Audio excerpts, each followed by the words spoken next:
Hey hi hello friends, good morning. ఎలా ఉన్నారు? నేను మీ వినోద్. మీకు తెలిసినంత వరకు హైదరాబాద్లో ఒక పెద్ద ఇన్సిడెంట్ జరిగింది. అది స్ట్రింగ్ ఆపరేషన్. అది కూడా ఐపీఎస్ ఆఫీసర్ లెవెల్ ఉన్న ఆఫీసర్ స్ట్రింగ్ ఆపరేషన్ చేశారంటే దీని అమ్మ జీవితం ఆల్మోస్ట్ సగం జనాల చెమటలు పట్టి ఉండొచ్చు అక్కడ పోయిన వాళ్ళందరికీ. Okay, let start our video start చేసిన ముందు యాజ్ యూజువల్గా మళ్ళీ రిక్వెస్ట్ చేస్తున్నాను చెప్పి అనుకోకుండా ఒక లైక్ మాత్రం ఫస్ట్ కొట్టి మన ఛానల్ మాత్రం సపోర్ట్ చేయాలని చెప్పి నేను కోరుకుంటా ఉన్నా.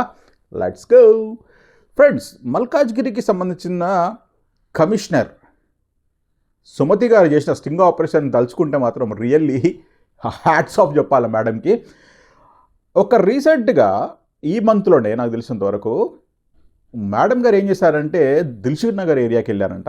దిల్షుక్ నగర్ ఏరియాలోకి వెళ్ళేసి ఆల్మోస్ట్ మిడ్ నైట్లో వెళ్ళేసి బస్ స్టాండ్లో బస్సు గురించి వెయిట్ చేస్తున్నట్టు నిలబడ్డారంట.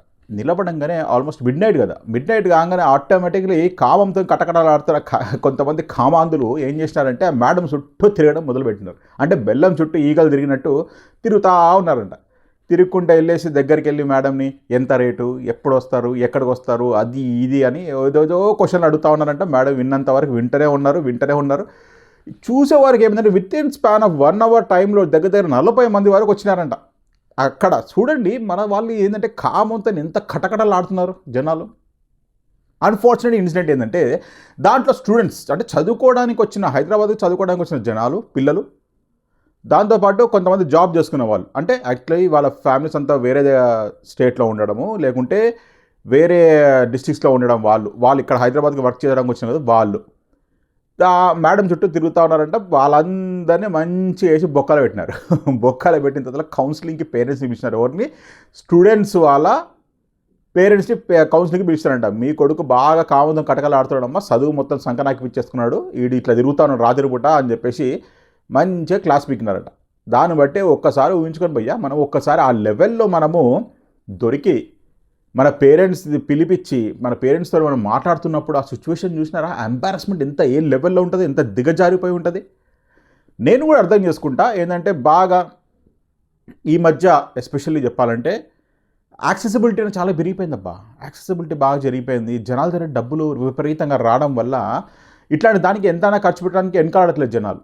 సో మేడం గారు ఏం చేశారంటే మంచి సెక్యూరిటీ రీజన్, అంటే యాక్చువల్లీ ఆ అమ్మాయిలకి సంబంధించిన వరకు సెక్యూరిటీ రీజన్స్ వల్ల ఇట్లాంటి స్టింగ్ ఆపరేషన్లు చేస్తే చాలా మంచిది. ఎందుకంటే ఫ్యూచర్లో ఏదన్నా అమ్మాయి దగ్గరికి పోయి ఏమైనా అడుగుదామన్నా కానీ జనాలకి చెమటలు వస్తుంది. తెలియదు కదా ఏ అమ్మాయి ఎక్కడో, సబ్ ఇన్స్పెక్టర్ ఉండొచ్చు, సిఐఏ ఉండొచ్చు, కానిస్టేబుల్ ఉండొచ్చు, ఇట్లాంటి స్టింగ్ ఆపరేషన్లు చేస్తున్నారు కదా అని చెప్పేసి. అంటే ఇట్లాంటి స్టింగ్ ఆపరేషన్స్ అన్ని మనం జనరల్ ఏంటంటే యూఎస్లో చూస్తూ ఉంటాం. యూఎస్లో కూడా ఇట్లాంటి చాలా జరుగుతాయి స్టింగ్ ఆపరేషన్స్ చేస్తూ ఉంటారు. సో అట్లా మన దగ్గర కూడా స్టార్ట్ చేస్తున్నారంటే రియల్లీ హ్యాట్సప్ చెప్పాల్సిందే. కానీ దీనివల్ల సొసైటీకి అని ఉపయోగపడుతుందా అంటే 100% ఉపయోగం అయితే ఉంటుందబ్బా. ఎందుకంటే ఆడవాళ్ళు రాత్రిపూట, అంటే మహాత్మా గాంధీ మనకు ఒక మాట చెప్పినట్టు ఏంటంటే ఆడవాళ్ళు అర్ధరాత్రి నడుచుకుంటూ పోతే అప్పుడు నా దేశానికి ఫ్రీడమ్ వచ్చినట్టు అని చెప్పేసి అన్నాడు. అది కరెక్టే అనుకోవచ్చు ఒక రకంగా చూస్తే. అట్లాంటి దగ్గర మన సిచ్యువేషన్ ఉందా అంటే ఇండియాలో 100% నాకు తెలిసిన దొరికితే లేదు. ఎందుకంటే లేడీస్ ఆర్ నాట్ సేఫ్ అని నేనైతే అనుకుంటున్నా. మీరేమనుకుంటారు? మీ అమూల్యమైతే కామెంట్ మాత్రం డెఫినెట్లీ పోస్ట్ చేయండి. సేఫ్ అయితే లేరు. ఎందుకంటే ఇట్లాంటి చిత్తకార్తి కుక్కలు అయితే తిరుగుతూ ఉంటాయి, 100% సొసైటీలో తిరుగుతున్నాయి. సో వాళ్ళందరినీ కట్టడి చేయాలంటే ఇట్లాంటి స్టింగ్ ఆపరేషన్లు చేసి ఇట్లాంటివన్నీ న్యూస్ ఛానల్ బాగా పబ్లిసిటీ చేసి, అంటే మా సైడ్ నుంచి కూడా మనం ఎంకరేజ్మెంట్ చేయాలి కాబట్టి మనం వీడియో చేస్తూ ఉన్నాం. ఎందుకంటే ఇట్లాంటివన్నీ సొసైటీకి ఉపయోగపడతాయంటే అఫ్కోర్స్ ఉపయోగపడతాయి కాబట్టి మనం చేస్తూ ఉన్నాం కదా. ఇట్లాంటివన్నీ అవేర్నెస్ అనేది క్రియేట్ చేయాలన్నమాట. ఇట్లాంటి ఇన్ కేస్ ఫ్యూచర్లో మీరు మీకు తెలిసిన వాళ్ళకి ఇట్లాంటి చెత్త పనులు చేయడానికి వెళ్ళినప్పుడు ఆటోమేటిక్గా భయం అనేది అయితే వచ్చేస్తుంది జనాలకు మైండ్ సెట్లో. అమ్మ తెలీదు ఎవరు ఎట్లా ఉంటారో మళ్ళా చెప్పలేం కదా. చెప్పకుండా అది సిచ్యువేషన్ ఎట్లా టర్న్ అయిపోతుందో తెలియదు. ఇప్పుడు ఏంటంటే ఆల్మోస్ట్ పరువు అయితే పోయింది 40 మందిది. వాళ్ళ పేర్లు అవన్నీ రిలీవ్ చెయ్యరు గవర్నమెంట్ వాళ్ళు కూడా, ఎందుకంటే కాన్ఫిడెన్షియల్ అనేది కంపల్సరీ మెయింటైన్ చేయాలి. వాళ్ళు కూడా ఏంటంటే క్లైమాటిక్ హార్మోనల్ చేంజెస్ వల్ల ఇట్లాంటి పనులు చేసి ఉండొచ్చు అని అయితే నేత అనుకుంటున్నా. ఇట్లాంటి ఆపరేషన్స్ చేయాలి, అఫ్కోర్స్ చేయాలి. చేస్తేనే మన లేడీస్కి సొసైటీలో సేఫ్టీ అనేది కలుగుతూ ఉంటుంది.